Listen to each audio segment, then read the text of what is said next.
तो good evening. आज का हमारा टॉपिक है महाराजा अजीत सिंह। महाराजा अजीत सिंह 1679 से 1724 ईस्वी तक। तो हमने इससे पहले महाराजा जसवंत सिंह के बारे में पढ़ा कि वो राजा बनते हैं और बहुत बीमार होते हैं, तो कहा जाता है कि उनके उनके संरक्षक राजेंद्र सिंह जी आसोप के जो कुंपावत थे राठौड़ साहब, उनकी बलि दी थी और कागा में सर्वश्रेष्ठ क्षत्रिय राजेंद्र सिंह जी राठौड़ आसोप की है। और फिर हमने पढ़ा कि जसवंत सिंह जी को, जो कि मुगल उत्तराधिकार युद्ध शाहजहाँ के पुत्रों में हुआ, उसमें उन्होंने दारा का साथ दिया धर्मत के युद्ध में। और कहते हैं कि युद्ध के मैदान में मीर कासिम, रतलाम के राम सिंह और ये लोग उनका साथ दे दिया। और कहते हैं कि युद्ध में लड़ते हुए ये स्थिति को देखकर युद्ध से आगे और आते जोधपुर आने के बाद इनकी रानी, जो कि जसवंत दिहाड़े मेहरानगढ़ दुर्ग के दरवाजे नहीं खोले और फिर औरंगजेब मिर्जा राजा ये जयसिंह के साथ मिलकर समझौता औरंगजेब के बीच हो जाता है और पुनः खजुआ के युद्ध में उन्हें सेनापति के रूप में भेजा जाता है। और वहाँ भी कहा जाता है कि सुजा और उनके बीच में होती है और उनके सुजा के द्वारा कहने पर कि आपसी भाइयों का विवाद है और आप इसमें नहीं पड़े, तो कहते हैं कि उसमें भी एक तरह से निष्क्रिय रहे, अप्रत्यक्ष रूप से उन्होंने सुजा का साथ दिया। लेकिन कहा जाता है कि वही मिर्जा राजा जयसिंह के सहयोग से दोनों के बीच वापस औरंगजेब और उनके समझौता हो जाता है। इस प्रकार मुगल उत्तराधिकार का जो युद्ध होता है, इस युद्ध में औरंगजेब विजय हो जाता है और इसके पश्चात जयसिंह जी को ये जसवंत सिंह जी और कासिम खान जो खजुआ के युद्ध में जाते हैं, इन्हें दक्षिण भारत भेज दिया जाता है। और दक्षिण भारत में एक महानतम शक्ति हिंदू राष्ट्र शिवाजी के साथ में इनको इसाक खां साइस का के साथ भेजा जाता है। लेकिन वहाँ भी एक हिंदुत्व की रक्षा करते हुए कहा जाता है कि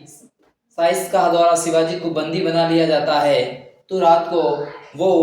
उनको छोड़ देते हैं और शिवाजी के कहने पर साइस्का का कक्ष बता देते हैं और शिवाजी साइस्का का अंगूठा काट देते हैं और लूट लेते हैं। तो इस प्रकार अप्रत्यक्ष रूप से एक हिंदू रक्षक के रूप में थे। और इनके पश्चात इनकी पोस्टिंग जमरूद अफगानिस्तान कर देते हैं। अफगानिस्तान में बहुत सफलतापूर्वक इन्होंने अपना परचम लहराया और औरंगाबाद में जसवंतपुरा नामक नगर बचाया। और जैसा कि कागा जगह है, तो कागा में उद्यान कहते हैं कि काबुल से अनार के बीज लाए और चक्राराम जी गहलोत माली के सहयोग से कागा में अनार के उद्यान लगाए, जो कि वर्तमान में हमारे पश्चिमी राजस्थान में लहलाती ये फसलें अनार की, ये हमारे जसवंत सिंह जी की देन है। फिर जमरूद थाने में कहते हैं कि इनकी 1678 में मृत्यु हो जाती है। और इससे पूर्व हमने इनके पुत्र थे जो पृथ्वी सिंह शेर को गिरा देते हैं, मार देते हैं, ऐसा कहा जाता है। और औरंगजेब उनको जहरीले वस्त्र पहनाता और उनसे उनकी मृत्यु हो जाती है। और जब उनकी 1678 में जमरूद में मृत्यु हुई, तो इनकी रानी प्रेग्नेंट थी। तो कहते हैं कि दो पुत्र होते हैं, एक का नाम अजीत सिंह और दूसरे का नाम दलथम्मन। तो इनके रानी को कहते हैं कि रूप सिंह जी की हवेली जो दिल्ली में है, वहाँ कैद कर लिया जाता है वहाँ पर। और इनके द्वारा रचना की गई आनंद विलास, भाषाभूषण, प्रबोध, चंद्रोदय और सिद्धांतसार की रचना इनके द्वारा की गई। और इनकी रानी जसवंत देहाड़ी जो जाना सागर शेखा जी का तालाब अतिरंगदे द्वारा बनवाया गया और जसवंत दे हाड़ी जो कल्याण सागर और रायका बाग महल का निर्माण करवाया। अब हम कहते हैं कि जसवंत सिंह की मृत्यु के बाद जैसा कि औरंगजेब ने कहा आज कुप्र का बांध टूट चुका है, तो एक हिंदुत्व की रक्षा करने वाले की मृत्यु होने पर ऐसा कहा जाता है और कहते हैं कि जोधपुर को खालसा घोषित कर दिया जाता है। और अब हम अजीत सिंह के बारे में पढ़ेंगे। तो जैसा कि अजीत सिंह वहाँ पर थे और वैसा कि अपने इनके और जसवंत सिंह के जो दरबारी कवि थे, दीवान थे, जो कि मोहनूद नैन्सी, जिन्होंने मारवाड़ा प्रगदारी विकट नैन्सी ख्यात, जिन्हें राजस्थान का गजेटियर लिखी, राजस्थान का अबुल फजल जो मुंशी देवी प्रसाद ने कहा, ये उनके रचनाकार भी थे। और अब हम अजीत सिंह के बारे में तो कहते हैं कि 1679 में इनके 19 फरवरी को जन्म और जगह का नाम है रूप सिंह की हवेली। रूप सिंह की हवेली ये दिल्ली में है, हवेली दिल्ली दरबार में, और ये किशनगढ़ के थे। उस समय दुर्गादास जसवंत सिंह के साथ अक्सर युद्धों में जाया करता था, जो उनके बारे में कहा जाता है कि जसवंत सिंह जी ने एक बार दरबार में कहा था कि संकट पड़ने पर मारवाड़ की रक्षा दुर्गादास करेगा। तो वही जो इनकी मृत्यु के बाद खालसा घोषित कर दिया और महान स्वामी भक्त सरदार दुर्गादास राठौड़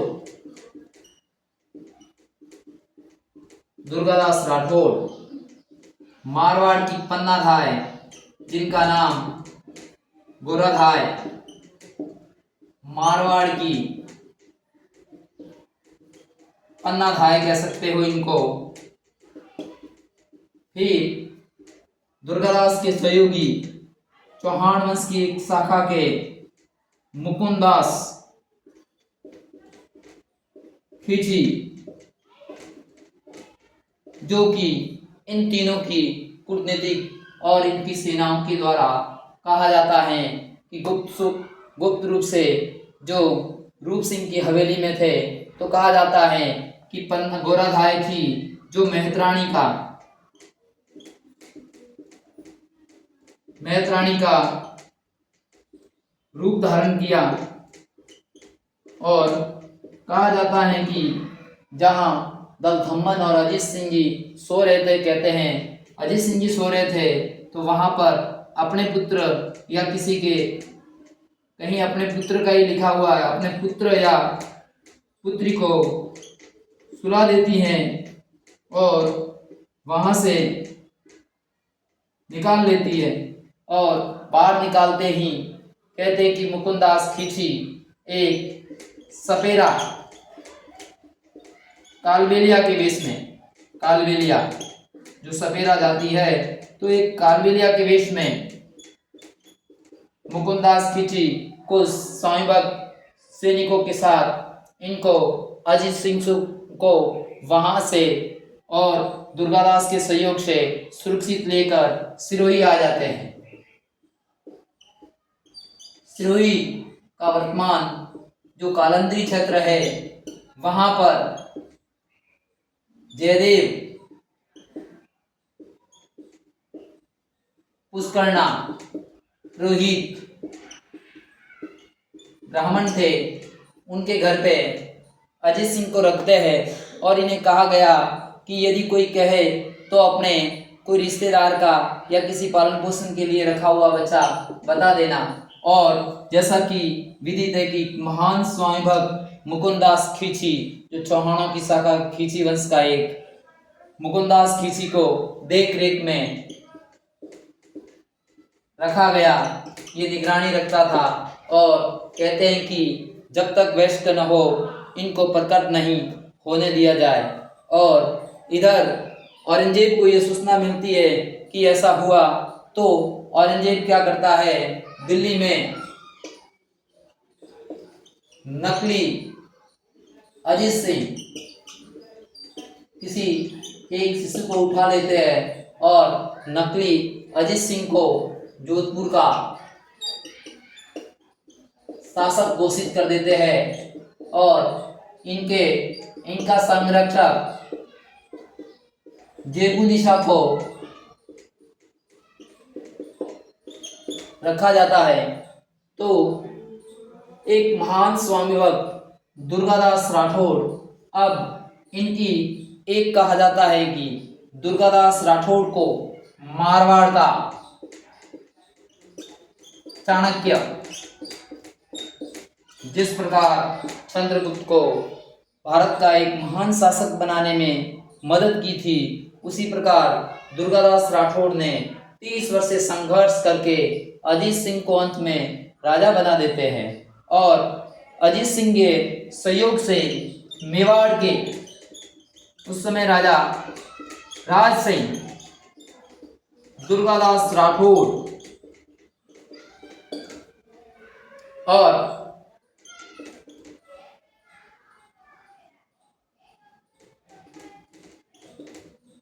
मिर्जा राजा जय सिंह, बाद में सवाई सिंह जी आते हैं, मिर्जा राजा जय सिंह, इस प्रकार इनके साथ एक मेवाड़ और विशेषकर मेवाड़ और मारवाड़ के बीच एक गठबंधन कर देते हैं। और इस गठबंधन के तहत कहा जाता है कि रेबारी 1680 में इस गठबंधन को, रेबारी के समक्ष एक गठबंधन होता है, मेवाड़ के राजा राज सिंह और मारवाड़ के दुर्गादास और अजीत सिंह के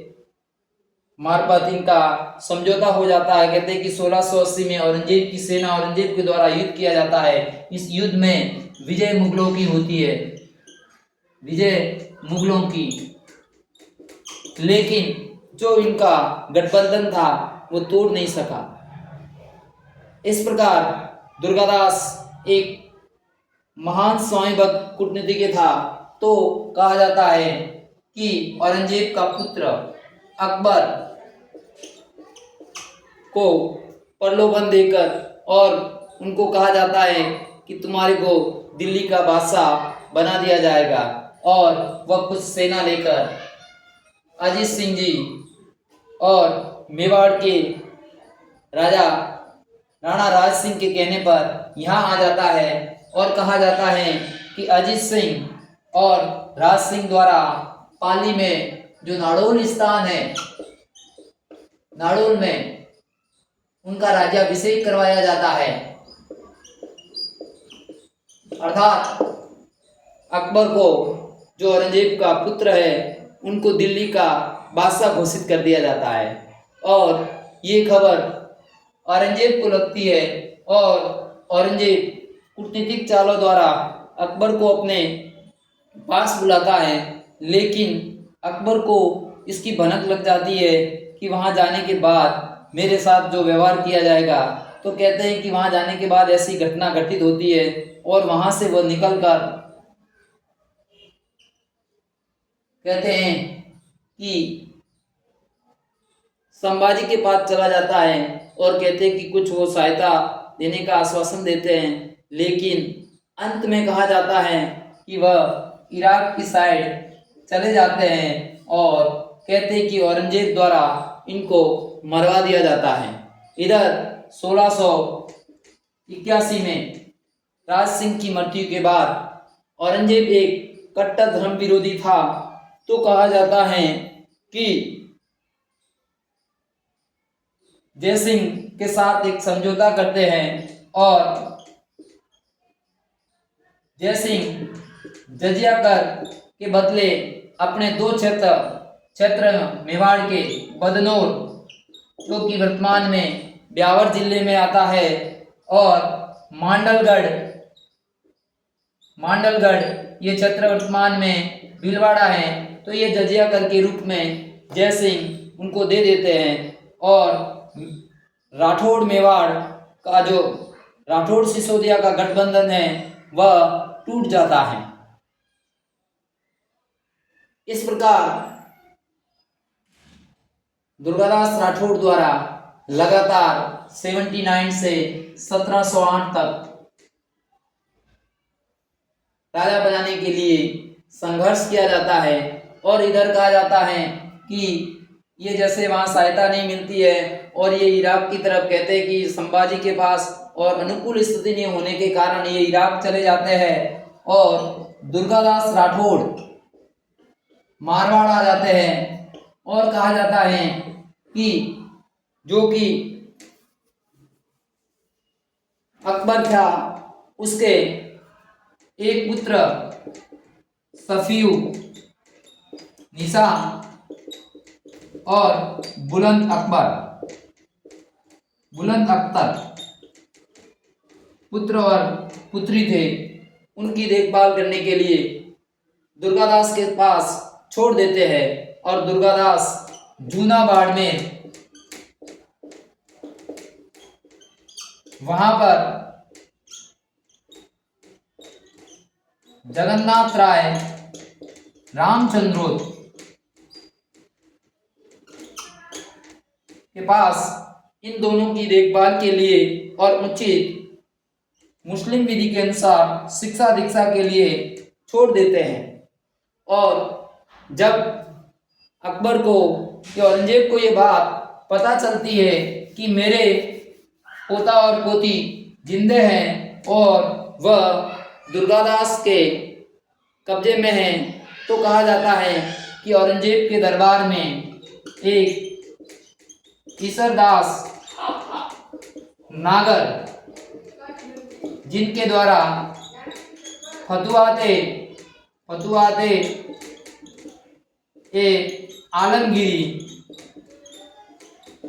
गिरी की रचना की। कहते हैं कि ईश्वरदास नागर के सहयोग से, कहते हैं कि दुर्गादास इनका बहुत विश्वास करते थे, तो उनके द्वारा औरंगजेब को समझाया जाता है दुर्गादास को और कहते हैं कि बुलंद अख्तर और सफी नुसा को दुर्गादास राठौड़ द्वारा ईसरदास को वहां दिल्ली भेज दिया जाता है और शिक्षा दीक्षा की व्यवस्था के लिए मौलवी को बुलाया जाता है और कहा जाता है, तो इनके पोती और पोते द्वारा कहा जाता है कि हमारी तो शिक्षा दीक्षा मुस्लिम विधि के अनुसार हो गई, तो किसने,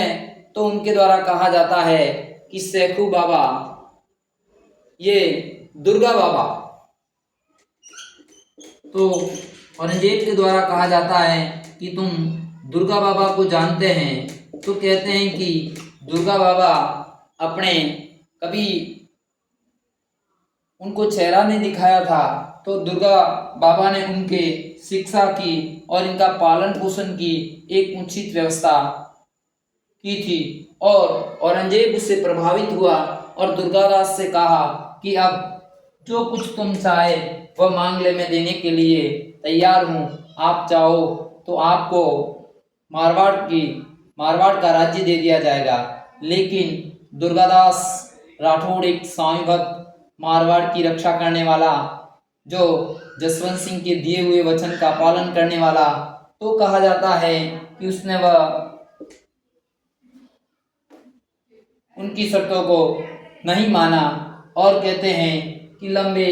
इस संघर्ष के बाद, कहते हैं कि 1707 में औरंगजेब की मृत्यु हो जाती है और कहते हैं कि उत्तराधिकार के लिए मोहजम और आजम के बीच युद्ध होता है और जयपुर के राजा सवाई जय सिंह आजम का साथ देते हैं और मोहजम जो बहादुर शाह प्रथम के नाम से राजा बनता है, बादशाह बनता है। और ये बादशाह बनने के बाद 1708 में एक देवारी का समझौता रेवाड़ी समझौता महत्वपूर्ण एक समझौता है, इंग्लिश में पैक्ट बोलते हैं। तो कहते हैं कि 1708 ईस्वी में ये जयपुर के सवाई जयसिंह, मेवाड़ के अमर सिंह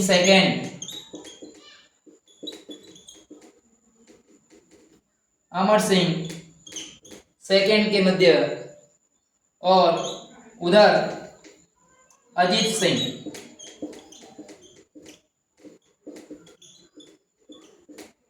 के मध्य समझौता होता है ये, और मध्यस्थता दुर्गादास के हिसाब से समझौता होता है। इस समझौते के तहत मेवाड़ के अमर सिंह सेकेंड ये शर्त रखते हैं कि सवाई जयसिंह के साथ मेरी पुत्री चंद्रपुरी की शादी इस शर्त पर की जाएगी कि उनके होने वाला पुत्र आगे आमेर का राजा या जयपुर का राजा बनेगा। और इसी समझौते के तहत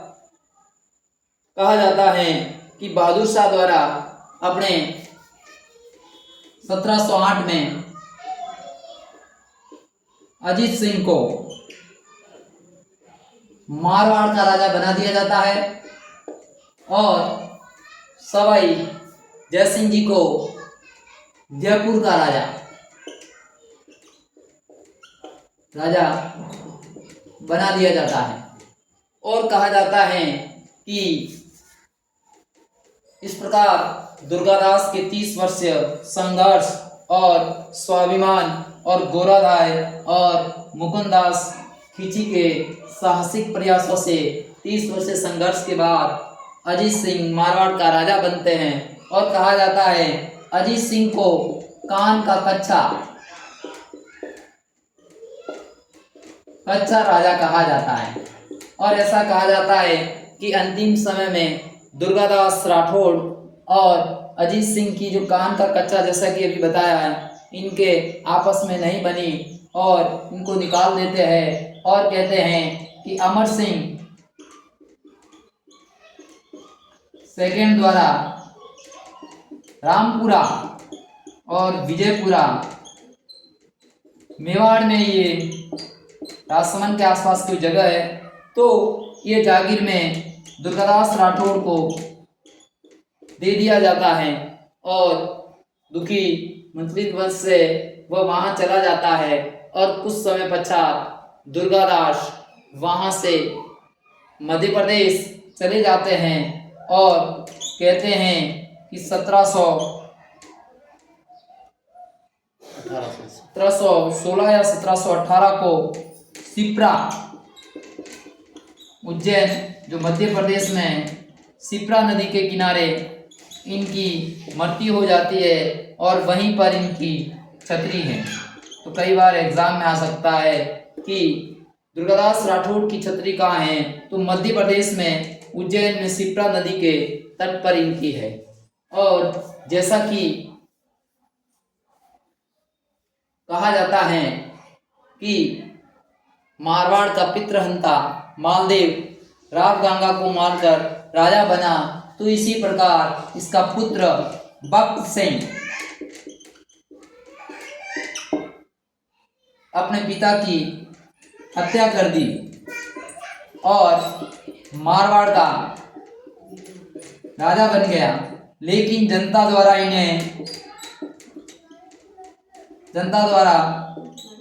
स्वीकार नहीं किया गया और इन्हें नागौर छत्र दे दिया गया और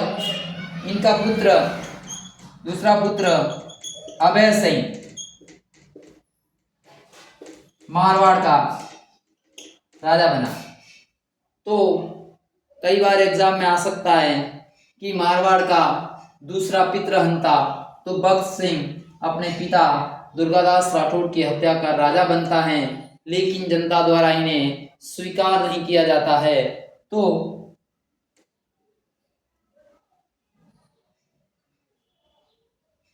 ये था। और इसके अंतर्गत एक और चीज़ें थी कि कहते कि जब ये खालसा घोषित कर दिया और कुछ समय पश्चात जो जोधपुर का क्षेत्र नागौर के इंद्र सिंह, जो कि अमर सिंह का पोता, जैसा कि अपने पहले पढ़ा जसवंत सिंह को राजा बना देते हैं और इनको नहीं बनाते हैं, तो इनका पोता इंद्र सिंह को औरंगजेब 36 लाख रुपए में बेच देता है और ये क्षेत्र दे लेता है और कहता है इस प्रकार मेरे दादा को नहीं बनाया और इसकी राजगद्दी पर तो अधिकार मेरा है। लेकिन यहाँ भी इनके साथ ये हुआ, यहाँ की जनता ने इन्हें स्वीकार नहीं किया और उन्हें वापस अपने क्षेत्र में जाना पड़ा, ऐसा कहा जाता है। तो इस प्रकार मारवाड़ के इतिहास में जसवंत सिंह के बाद अजीत सिंह से भी ज़्यादा यदि कोई महत्वपूर्ण योगदान के रूप में पढ़े तो दुर्गादास राठौड़, जो दुर्गा बाबा और एक महान हिंदू धर्म रक्षक और सांप्रदायिक सद्भाव का उल्लेख जैसे सफ़ी नुसा और इनके बुलंद अख्तर को मुस्लिम रीति रिवाज के अनुसार शिक्षा दीक्षा पर देने पर औरंगजेब भी प्रभावित हुआ था और औरंगजेब द्वारा प्रलोभन देने पर भी वह नहीं बदला। इस प्रकार एक स्वामी भक्त दुर्गादास के सहयोग से मारवाड़ का राज शासन सुरक्षित रहा। अब हम आगे के अध्याय में जो कि दुर्गादास राठौड़ अजीत सिंह को राजा बनाते हैं उनके बारे में कुछ जानकारी अगले अध्याय में पढ़ेंगे। जय हिंद, जय भारत। आशा करता हूँ कि मेरे द्वारा दी गई जानकारी आपको अच्छी लगी होगी।